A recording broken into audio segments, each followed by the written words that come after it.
Bienvenue dans le podcast Les médecins malins. Le podcast des médecins qui veulent simplifier leur quotidien.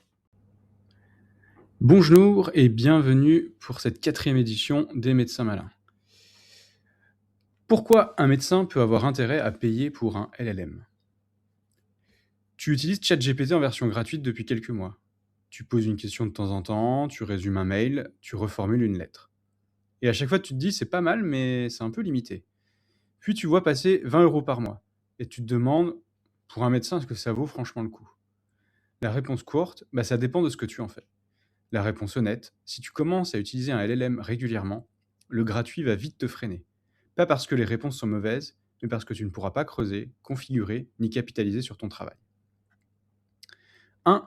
Creuser un sujet au lieu de le survoler. En gratuit, tu poses une question, tu obtiens une réponse. Point. Avec un abonnement, tu accèdes à des modes de raisonnement plus profonds. Le modèle peut explorer un sujet plus longtemps, comparer plusieurs angles, structurer une vraie synthèse.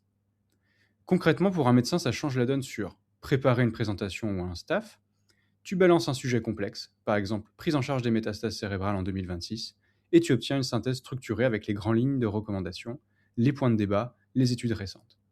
En gratuit, tu aurais eu un résumé Wikipédia. Ça peut te servir aussi à explorer une question clinique. Tu veux comparer 2 protocoles, peser des arguments pour et contre, avoir une vue d'ensemble avant de retourner aux sources. Le mode Deep Research de Perplexity Pro ou le raisonnement étendu de Claude Pro te permettent ça. Tu veux débroussailler de la littérature ? Pas pour remplacer ta lecture critique, pour mieux la préparer. Tu passes de « je ne sais pas par où commencer » à « je sais quels articles lire en priorité ». C'est un peu comme avoir un interne qui aurait lu 50 articles avant ton arrivée et qui te fait le topo. Pas infaillible, mais ça te fait gagner 2 heures avant même d'ouvrir PubMed. En fait, ce que l'abonnement achète ici, c'est du temps d'exploration.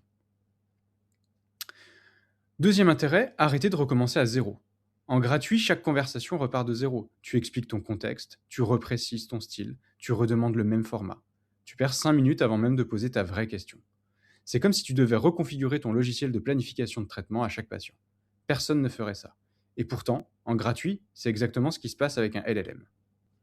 Avec un abonnement, tu peux configurer tes préférences une fois pour toutes. Répondre de manière factuelle, cite tes sources quand c'est possible, privilégie les recommandations françaises, pas de jargon corporate. Tu le poses dans les instructions personnalisées, dans ChatGPT, ou dans les préférences du projet, dans Claude. Et c'est réglé.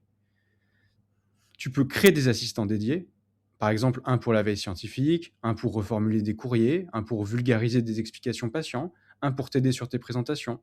Tu ne repars plus d'une plage blanche à chaque fois. Ensuite, tu peux aussi garder tes prompts qui marchent. Tu trouves une formulation qui donne exactement ce que tu veux, tu la sauvegardes, tu la réutilises, tu l'améliores. En gratuit, tu la perds. En payant, tu construis ta boîte à outils. Enfin, bénéficier de la mémoire. Le LLM se souvient de tes préférences, de tes projets, de ton style.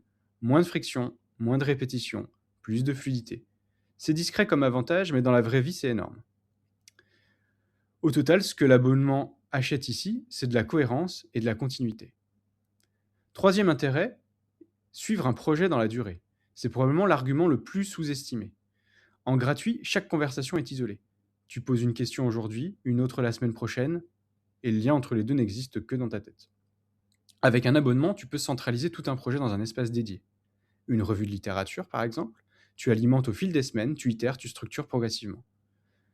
Un protocole de service, tu commences par le plan, tu reviens 3 jours plus tard pour affiner, tu ajoutes les retours de ton équipe.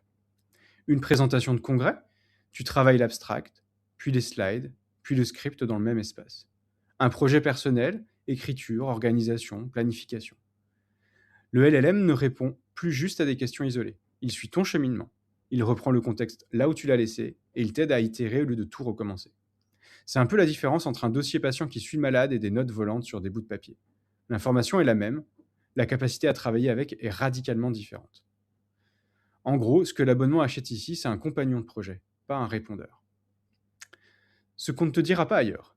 Payer ne veut pas dire pouvoir tout faire. On l'a expliqué dans notre dernier numéro, un abonnement ne rend pas automatiquement l'usage conforme pour les données de santé. Même en payant 20 € par mois, ChatGPT+ n'est pas certifié hébergement de données de santé. Claude Pro non plus.